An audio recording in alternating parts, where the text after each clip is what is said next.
torn our country apart, and they've wanted it back in the states. And I did something that nobody thought was possible.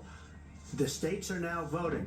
What she says is an absolute lie. And as far as the abortion ban, no, I'm not in favor of abortion ban, but it doesn't matter because this issue has now been taken over by the states. Would you veto a national abortion ban if it came to your desk? Well, I won't have to because, again, two things. Number one, she said she'll go back to Congress. She'll never get the vote. It's impossible for her to get the vote, especially now with the 50-50, essentially 50-50 in both Senate and the House. She's not going to get the vote. She can't get the vote. She won't even come close to it. So it's just talk. You know what it reminds me of? When they said they're going to get student loans terminated, and it ended up being a total catastrophe. The student loans, and then her, I think probably her boss, if you call him a boss, he spends all his time on the beach. But look, her boss went out and said, we'll do it again. We'll do it a different way. And he went out, got rejected again by the Supreme Court. So all these students got taunted with this whole thing about this whole idea, and how unfair that would have been. Part of the reason they lost to the millions and millions of people that had to pay off their student loans. They didn't get it for free, but they were saying it's the same way that they talked about that they talk about abortion. But if I could just get a yes or no, because your running mate, J.D. Vance, has said that you would veto it if it did come to your desk. Well, I didn't discuss it with J.D. In all fairness, J.D.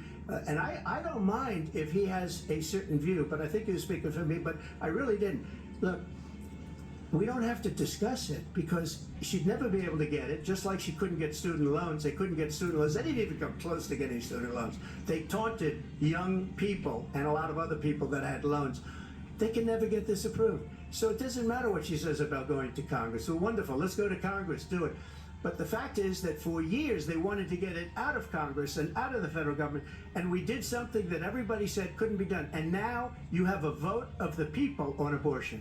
Vice President Harris, I want to give you your time to respond, but I do want to ask, would you support any restrictions on a woman's right to an abortion? I absolutely support reinstating the protections of Roe v. Wade, and as you rightly mentioned, nowhere in America is a woman carrying a pregnancy to term and asking for an abortion. That is not happening. It's insulting to the women of America. And understand what has been happening under Donald Trump's abortion bans.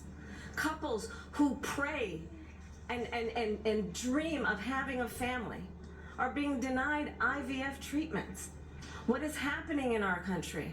Working people, working women, who are working 1 or 2 jobs, who can barely afford childcare as it is, have to travel to another state to get on a plane sitting next to strangers to go and get the health care she needs.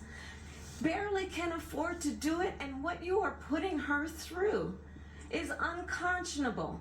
And the people of America have not, the majority of Americans believe in a woman's right to make decisions about her own body.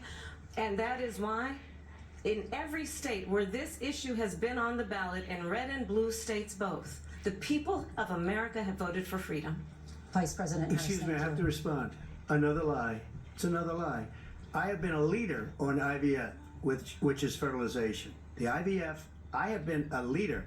In fact, when they got a very negative decision on IVF from the Alabama courts, I saw the people of Alabama and the legislature 2 days later voted it in. I've been a leader on it. They know that, and everybody else knows it. I have been a leader on fertilization, IVF. And the other thing, you should ask, will she allow abortion in the 8th month, 9th month, 7th month? Come on. Okay, would you do that? Why don't you ask the right question? Why don't you answer That's the problem. question? Would you because veto? under Roe v. Answer the Wade, question, would you veto? you could do abortions in the 7th month, the 8th month, the 9th month, not true. and probably after birth. Just look at the former governor of Virginia. The governor of Virginia said we put the baby aside and then we determine what we want to do with the baby. President Trump, thank you. We're going to turn now to immigration and border